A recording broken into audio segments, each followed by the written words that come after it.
What's going on, guys? It's Kay from Beyond the Box, back with another video. If you guys are new here, we are giving an Oculus Quest 2 away at 20,000 subscribers. So if you guys have not subscribed yet, make sure you do so. If you want that chance to win, hit that bell so you're always alerted to all my new videos. Leave a comment and let me know you want to win the Quest. We'll also be giving a PS5 away at 30,000 subscribers, so stay tuned for that. Guys, today is a very highly anticipated video. I am so happy that I'm a YouTuber because I have an excuse to buy all the new cool stuff when it comes out. I don't have to wait. The bad thing about being a YouTuber is when you buy something, you don't always get to open it until you're ready to make a video. I've had the Steam Deck in my possession for about a week or two now, and I've just been so busy, I haven't been able to make a video. And I've been so excited to get this in my hands. I love playing PC games. I can't wait to try to play Call of Duty on the go with my Steam Deck. So I've been waiting to open this bad boy up. So let's just get right into it and let's go from there. It even still has the Steam security lock on it. How the hell do you get this open? There we go, well, that worked. Let's see, designed by the Valve Corporation. See what's on the back before we open it up. Okay, it requires a Wi-Fi connection and an internet stream, obviously. Minimum age 13. Okay, so if you're 12, you shouldn't be playing this. So, my first impressions of the case, this case looks really nice. It's got a little rubber band slip on the back if you want to attach that to something. Looks like it comes with a little baggie in there as well. If you have an extra battery pack or something, looks like you'd stick that in there.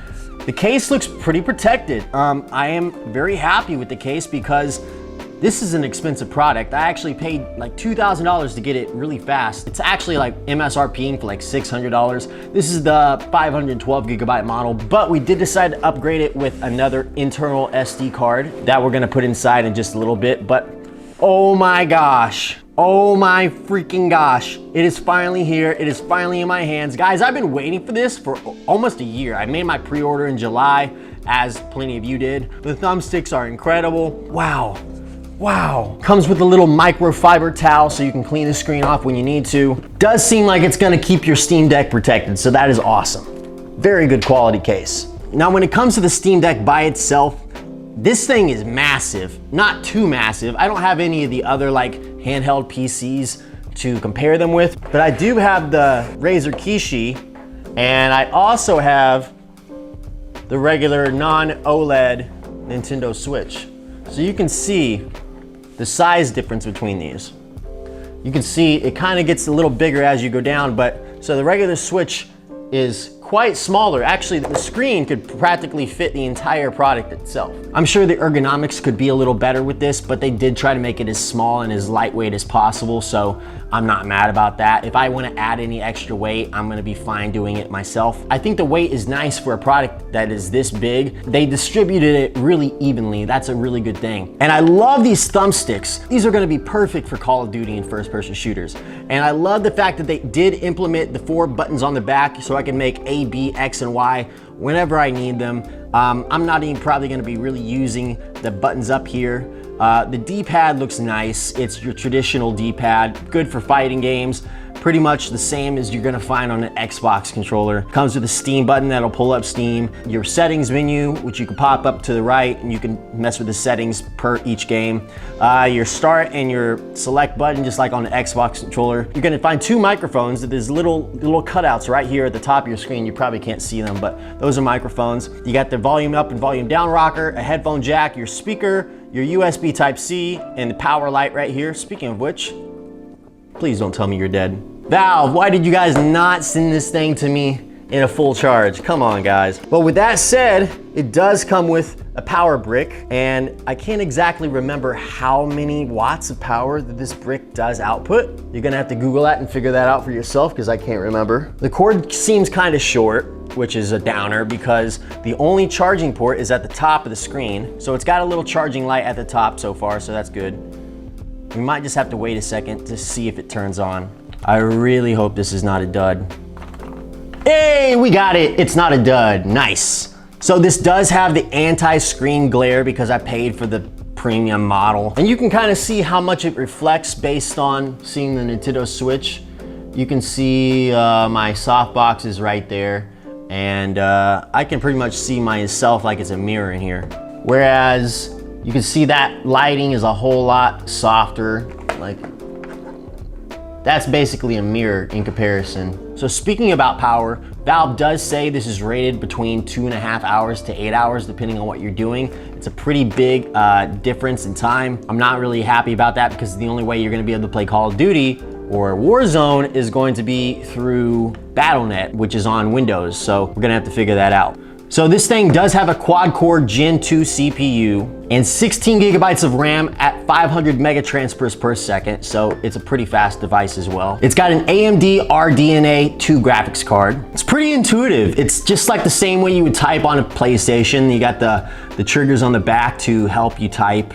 Connection was successful. There we go. Speaking of triggers, the L1 and R1 are okay. I definitely like the triggers on the back of the controller, the shooting and the aim down sights button. Very nice. Whether you're playing a racing game or an FPS, you're gonna be pretty happy there. Okay guys, we are finally done with the setup and we can finally check out the operating system. It's showing me all the little different buttons and where the memory card goes, and now we're ready to play and check it out. So the select button on the right will pop up with the brightness, the audio controls. The maximum brightness this thing's gonna be able to get up to is about 400 lumens. It's not extremely bright, but it's definitely gonna be good enough for all your mobile gaming. You can turn the rumble on and off. I'm gonna probably keep it off because it's probably gonna save some battery life. Notifications, you can set it up on that button on the right. You can see your friends, settings, your battery performance. It's about 87% charged right now, and questions at the bottom if you need any help. It's a 40 watt-hour battery, and it's only gonna get you between 2 and 8 hours depending on what you're doing or playing. The Nintendo Switch will get you anywhere between 4 to 8 hours, so I'm a little disappointed on the battery life. I think that's the biggest complaint from everybody so far who's gotten one is the battery life. It looks like we can go ahead and start downloading our games. It looks like some of these games aren't supported by Steam Deck. I'm sure that's gonna be figured out. Very loud as well. I like how loud this system is. You don't really need headphones, but if you do use headphones, it also has Bluetooth built inside, so you can use your wired or wireless headphones, which is a great option by Valve. I think I've covered everything so far, besides maybe the ergonomics, but I think it fits in my hands pretty well. This was made for somebody with maybe hands about the size of mine. I think the buttons on the back fit pretty well. You can customize the buttons on the back to whatever you want as well. So there's this game called Aperture Desktop that they say you should probably try the moment you get your Switch. I keep calling it a Switch. The moment you get your Steam Deck, so that way you can kind of figure out the controls and figure out how to work your device. So we're gonna try that a little bit while games are loading in the background.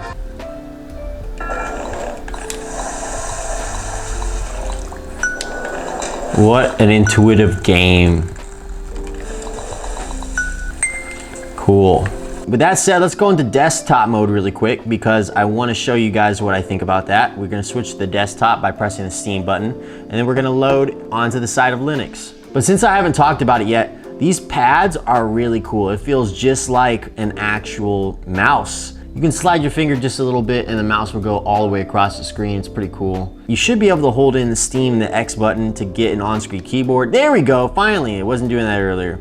Open up Firefox, since that's the installed web browser right now. Let's get some Beyond the Box pulled up. If you guys are looking for a cool... So we can play 2160 on YouTube, but the maximum screen quality we're gonna get is 1280 by 800. That's the resolution of the screen, which is gonna be fine for all your games. With that being said, it's also not an OLED, which I'm sad about. I wish it was an OLED, that'd be nice. Okay guys, so it's been a few days since the last time I filmed the first half of this video. I had to download some games, it took a while. We got a lot of my games from the Steam library on the deck. I had a lot of issues with a lot of games. A lot of my games are not playable right now. We did not download Windows because I heard you could not switch between Linux and Windows and go back and forth unless you want to take the memory card out, which there's no point of even doing that. But if you switch from Linux to Windows, you're kind of sacrificing a lot, including the SteamOS.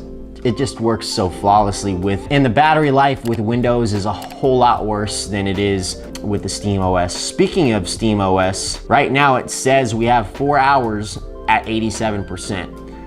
And you can see the battery power does fluctuate up and down. It's not really sure what battery level it wants to give us. I want to show you guys what it's like to actually own a deck and see what it's like to play on it. We downloaded something called IW4X, which is the modded Modern Warfare 2 client. It was kind of difficult. We used some extra add-on this in the files from the computer to the deck.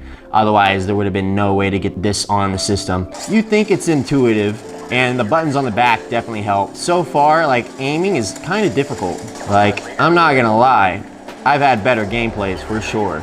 Speaking of which, I did realize that I could use Control Freak. It doesn't exactly fit perfectly, but definitely does help for the aim.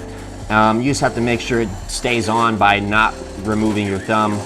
It does fall off sometimes, but you gotta do what you gotta do. So we're loaded up now, and I'm playing on Terminal from Modern Warfare 2, and I gotta tell you, it is a surreal experience, but it is very difficult to control. I'm not gonna lie, it is a lot worse than I expected when it comes to first-person shooters to control this thing.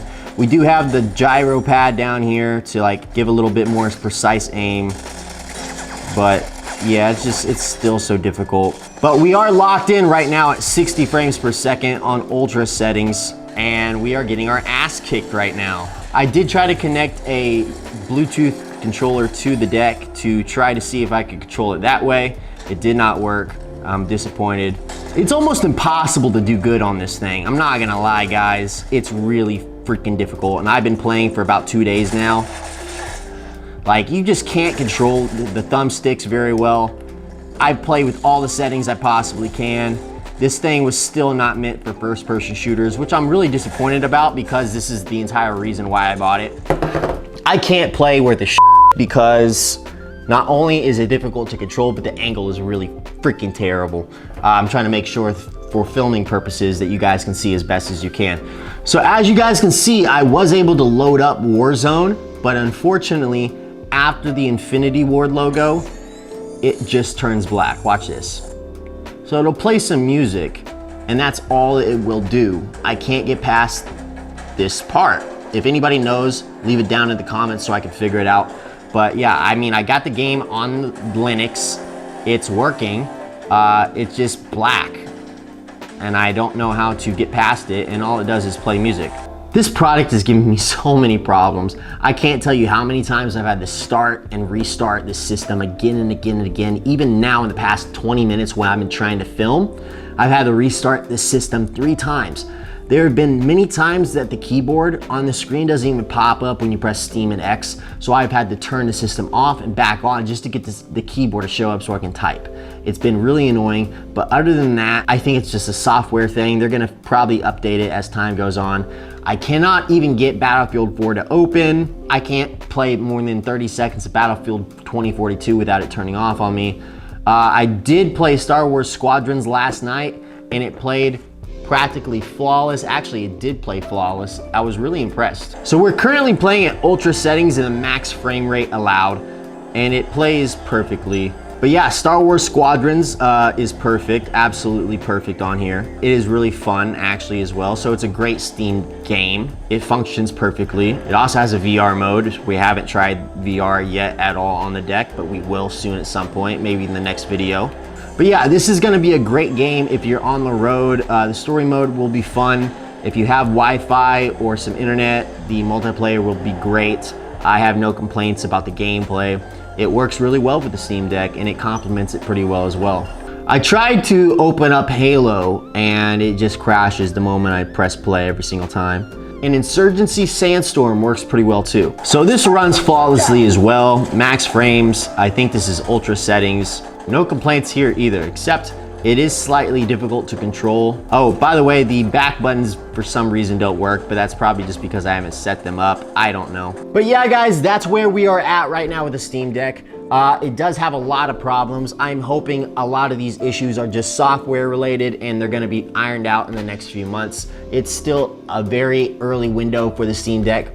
Overall, the product is great. The software freaking sucks. And with that said, it's not gonna get any better if you switch to Windows.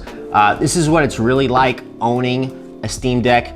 Everybody's been talking it up. It's not the greatest thing in the world. It is really cool, but if you're wanting to play something like first-person shooter games, you're gonna be disappointed. Anything else is gonna be great. You've seen Linus Tech Tips play a billion games like Forza. All those games are great, and those are perfect for the deck.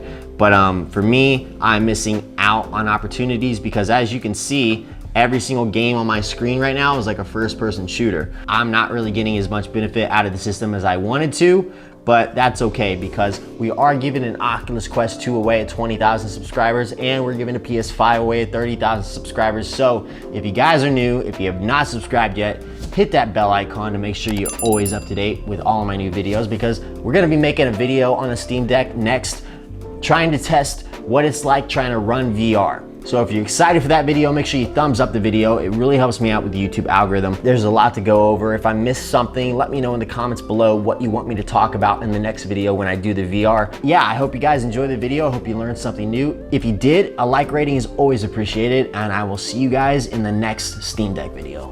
Peace out.